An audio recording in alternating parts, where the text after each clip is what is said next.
exposing the lies of my toxic family. Prologue. I had always known my family wasn't normal, but I never expected the level of deception I was about to uncover. The lies, the manipulation, the gaslighting. Everything was a carefully crafted illusion, trapping me in a web of deceit. The moment I found out the truth, I knew there was no turning back. This is my story. A story that began long before I was even aware of it.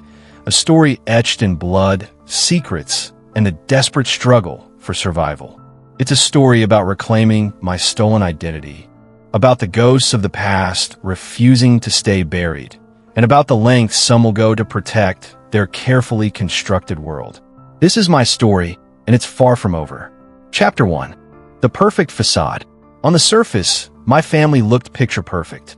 My father, Richard, a respected businessman whose philanthropy was constantly lauded in the society pages. My mother, Eleanor, the ever-graceful socialite, radiating an aura of effortless elegance. My elder sister, Genevieve, the golden child, a concert pianist with scholarships to prestigious conservatories lining her resume. And me, the disappointment, the outlier, the enigma they couldn't quite figure out, Anya. That was the unspoken hierarchy in our house, a carefully orchestrated performance for the benefit of the outside world. I had always felt like an outsider in my own home, a discordant note in their meticulously composed symphony. My father barely acknowledged me unless it was to criticize my lack of ambition or my unrefined interests.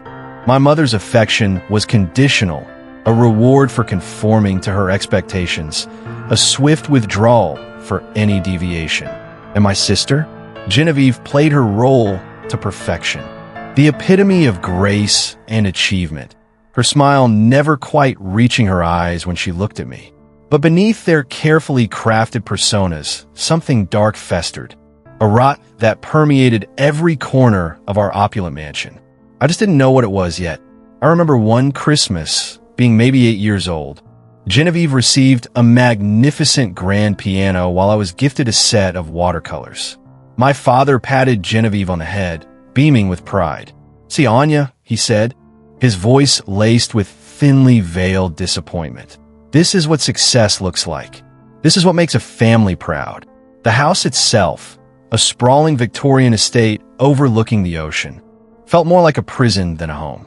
Its ornate rooms, filled with priceless antiques and suffocating portraits, echoed with unspoken tensions. The air was always thick with secrets, a palpable weight that pressed down on me, isolating me further. Chapter 2. Whispers in the Dark. It started with small inconsistencies, subtle cracks in the flawless facade. My mother's stories about her past, about her idyllic childhood on a sprawling estate in France, didn't always line up. Sometimes the details would shift, the names would change. The geography would become muddled. My father's business trips seemed more frequent and secretive, often coinciding with hushed phone calls and late-night meetings in his locked study. Genevieve had moments of panic, brief flashes of raw fear in her eyes. When certain topics were brought up, adoption, childhood memories before the age of 5, or even a simple question about her favorite childhood toy. Then, one night, I overheard a conversation that changed everything. I was sneaking downstairs for a glass of water, my bare feet silent on the plush carpet. I heard my parents' voices coming from the library, usually a soundproof room. The door was ajar, just a sliver. "Do you think she suspects anything?" My mother whispered urgently, her voice laced with a palpable fear I had never heard before. "She can't. We've been meticulous. We've covered everything," my father replied, his voice cold and devoid of emotion. "Besides, what could she possibly do?" I held my breath, my heart pounding in my chest, my mind racing. What were they hiding? What was this everything they had so meticulously covered? The fear that radiated from my mother's voice was infectious, a chilling premonition of something terrible. From that moment on, I knew that everything I thought I knew about my family was a lie.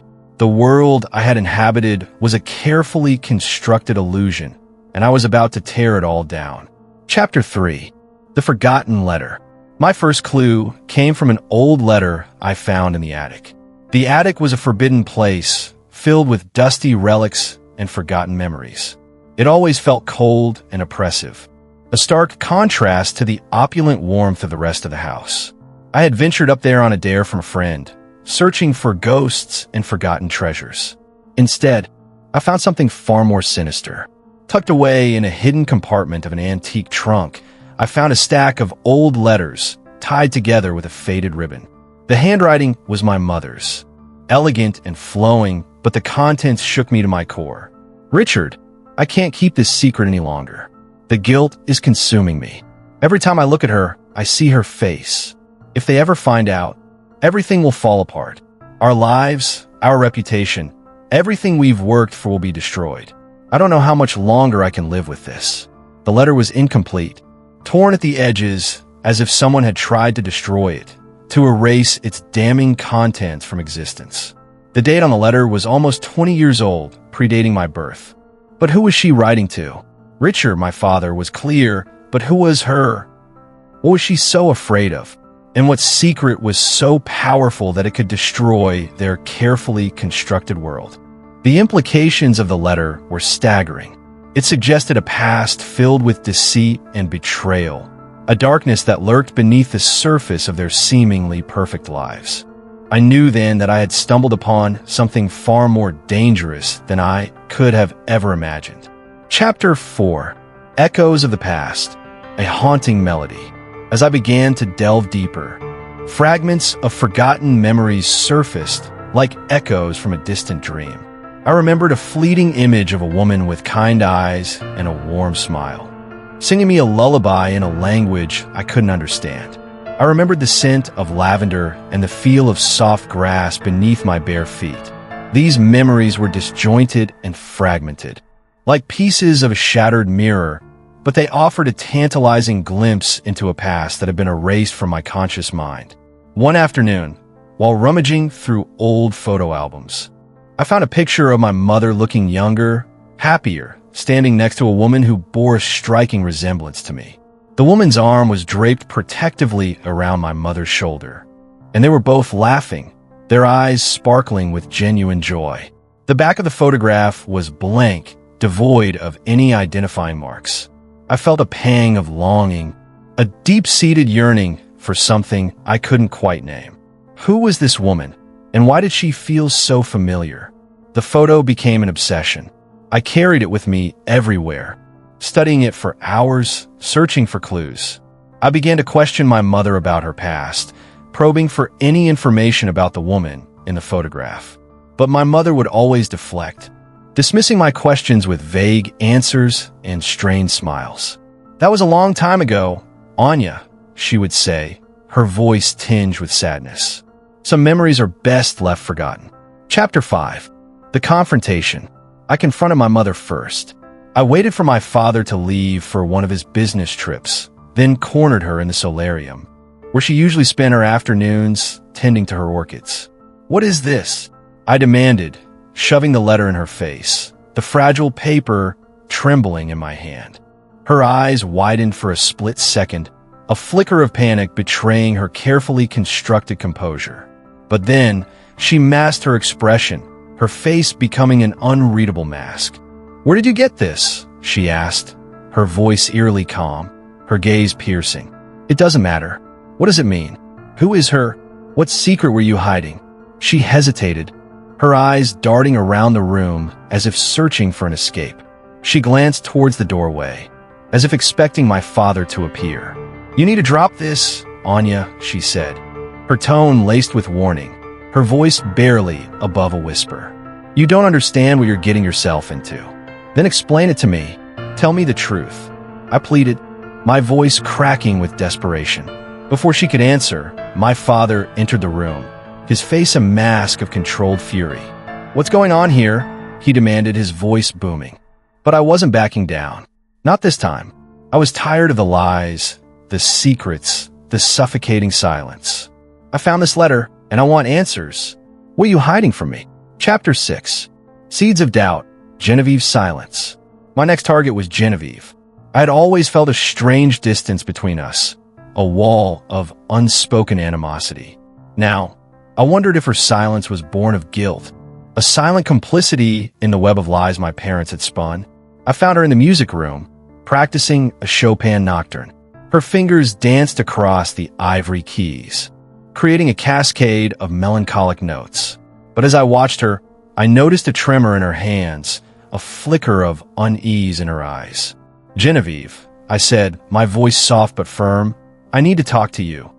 She stopped playing, her hands falling limply to her lap. She avoided my gaze, her eyes fixed on the keys. "What is it, Anya?" she asked, her voice barely audible. "I know something's wrong. I know our parents are hiding something. I found a letter, and it's clear that they've been lying to me my whole life." Genevieve remained silent, her face pale and drawn. "I don't know what you're talking about," she whispered, her voice trembling. "Don't lie to me, Genevieve. I know you know something. You've always known. Please, tell me the truth. I need to know who I really am." Tears welled up in her eyes, and she finally looked at me, her gaze filled with a mixture of pity and fear. "I can't, Anya," she whispered, her voice choked with emotion. "I can't tell you. They would kill me." Her words sent a chill down my spine. What secrets were so dangerous that they warranted murder? And what role did Genevieve play in this twisted game? Chapter 7. The Escape Plan. As I dug deeper, the truth began to unravel, like a tangled thread leading me down a dark and treacherous path. My father's business was not the legitimate enterprise he claimed it to be. It was a front for something much more sinister, a network of illegal activities that stretched across continents.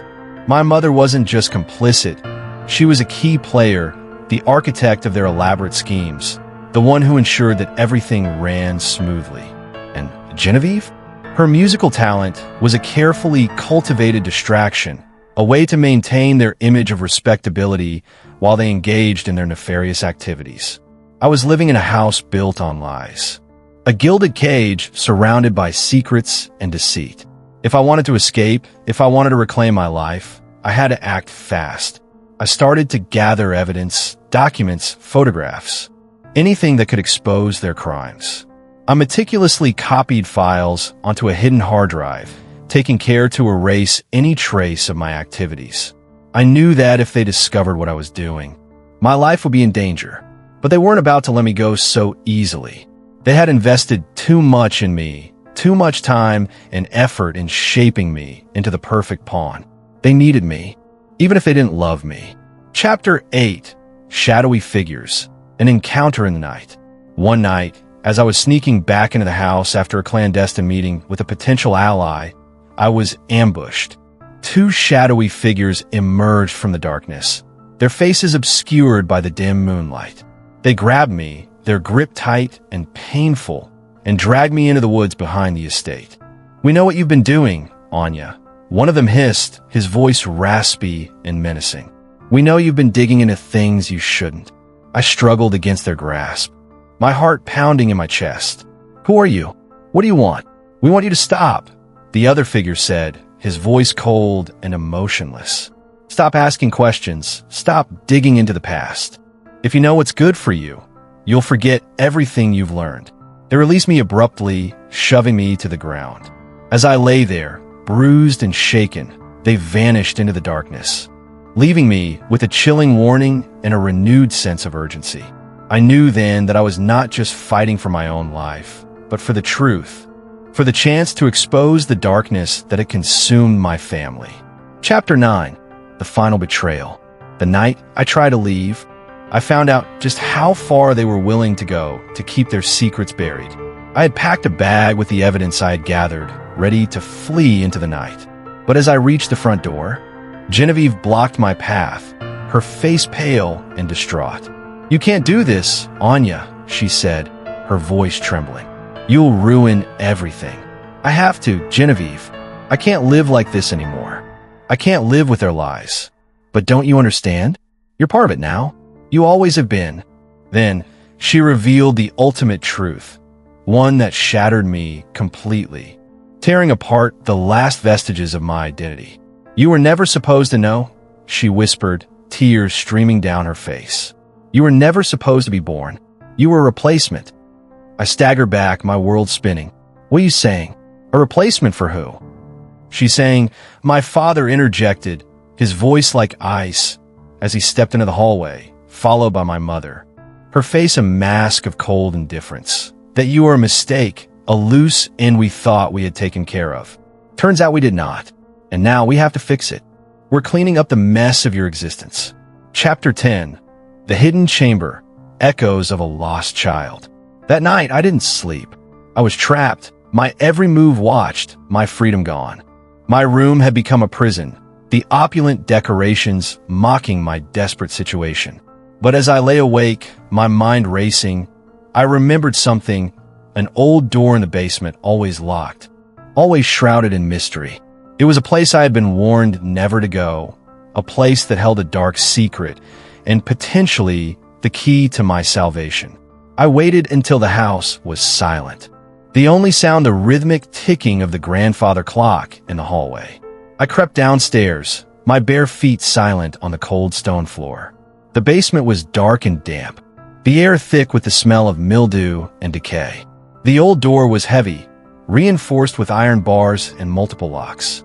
But I remembered something else, a key hidden in my father's office, tucked away in a secret compartment behind a bookshelf.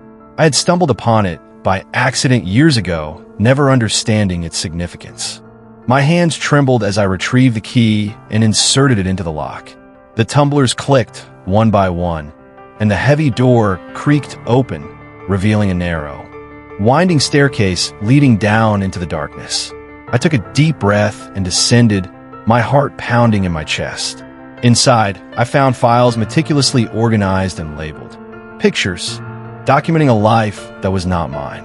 Evidence of crimes my parents had tried to bury, a trail of deceit and violence that stretched back decades. And worst of all, a birth certificate that wasn't mine, a document that revealed the shocking truth about my identity. Chapter 11. The truth about me. A stolen identity. I wasn't who I thought I was.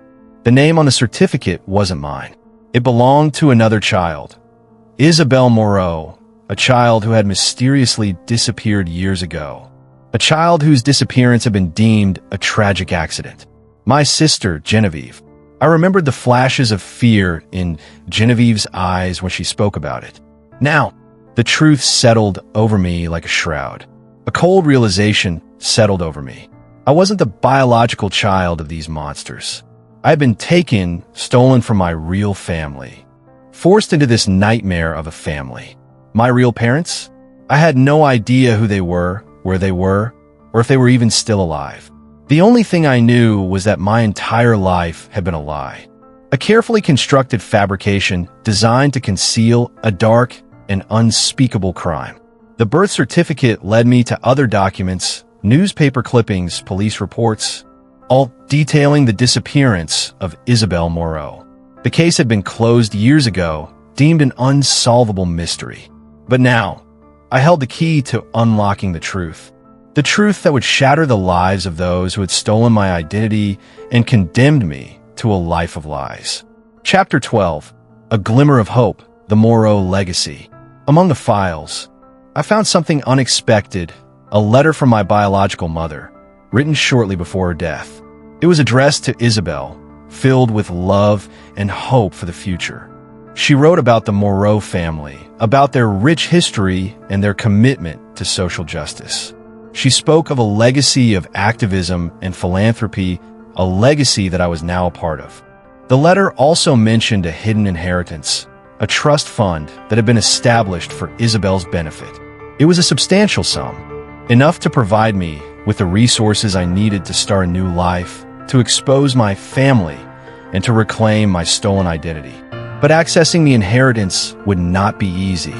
The trust was heavily guarded, protected by layers of legal complexity and the watchful eyes of the Moreau family's lawyers.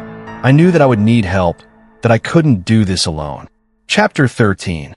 The Chase, a Desperate Flight. I grabbed everything I could, the birth certificate, the letter from my biological mother, the hidden hard drive containing the evidence of my parents' crimes, and ran. I fled the house, leaving behind the only life I had ever known, a life built on lies and deceit. But my father was waiting. He had anticipated my escape. He was always one step ahead. "Where do you think you're going, Anya?" he said, his voice cold and menacing. He lunged, but I was faster.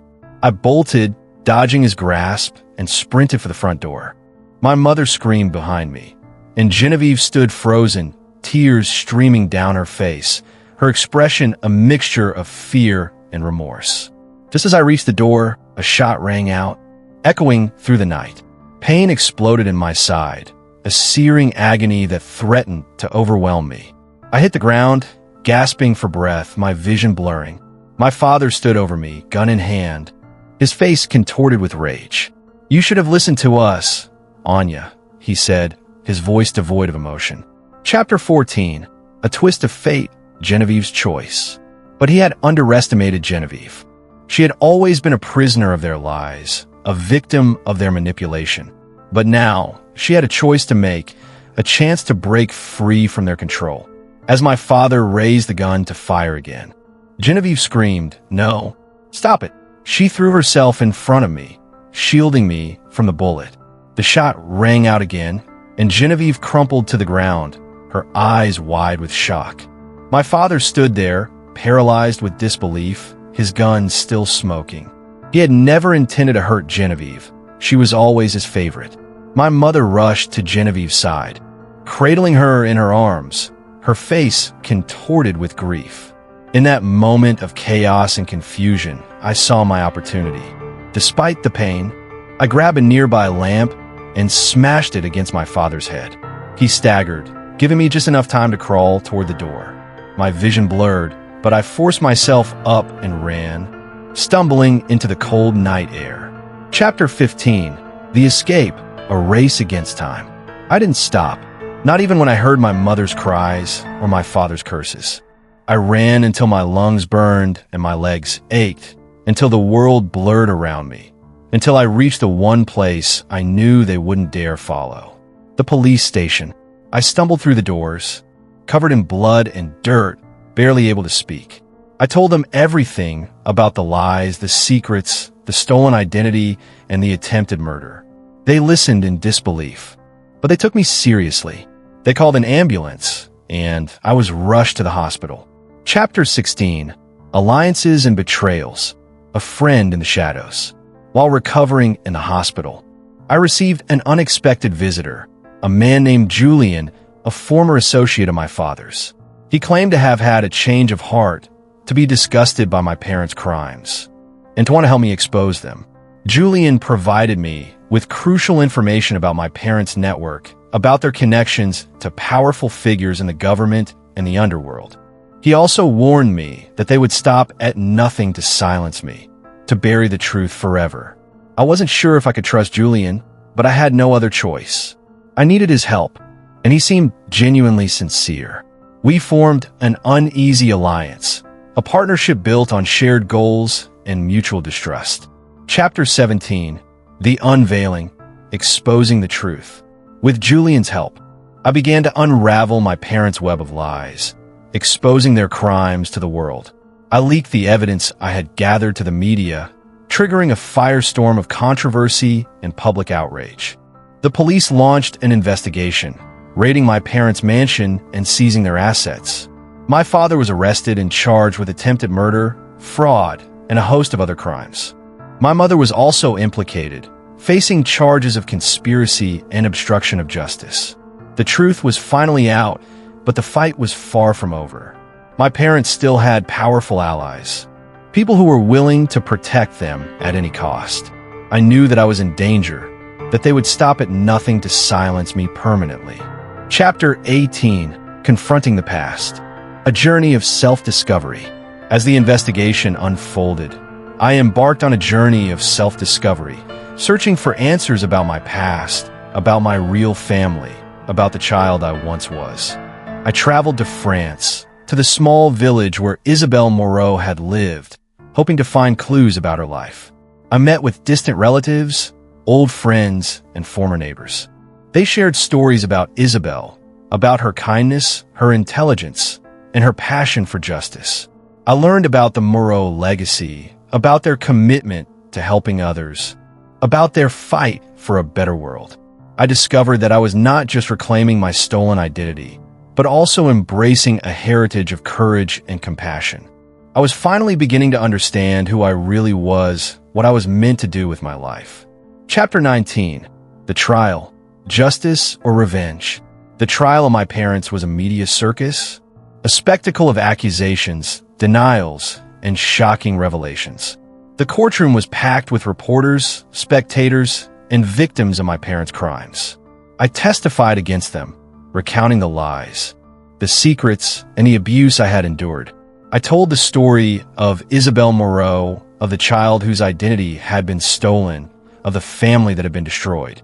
My parents maintained their innocence, claiming that they were victims of a conspiracy, that I was a liar and a manipulator.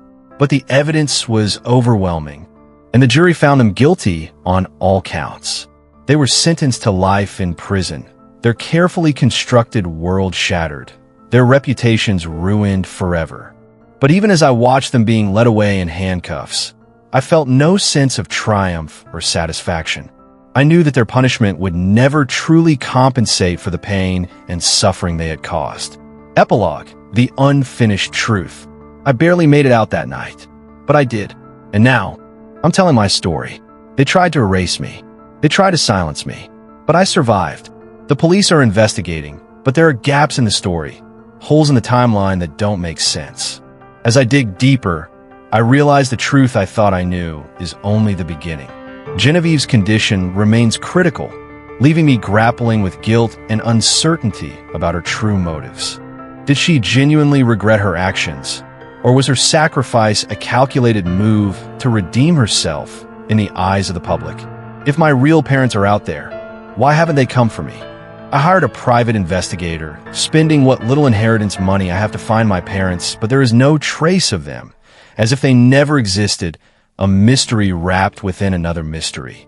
And if my family was willing to kill me, what other secrets are they hiding? What other lives have they destroyed? Are they truly behind bars, or is this just a plot to keep me complacent? Julian, my supposed ally, has vanished without a trace, leaving me wondering if he was truly on my side, or if he was playing me all along. Was he an agent sent by my family to make sure I stay quiet? I don't have all the answers yet, but I will find them. I will uncover every lie, every secret, every hidden truth. I will not rest until I have brought justice to those who have been wronged, and until I have finally reclaimed my stolen life. Because this story isn't over. It's just the beginning of a new chapter, a chapter filled with danger, uncertainty, and the unwavering pursuit of truth. The path ahead is fraught with peril, but I am determined to follow it, no matter the cost. Because I owe it to myself, to Isabel Moreau, and to all those who have been silenced by the darkness. To be continued.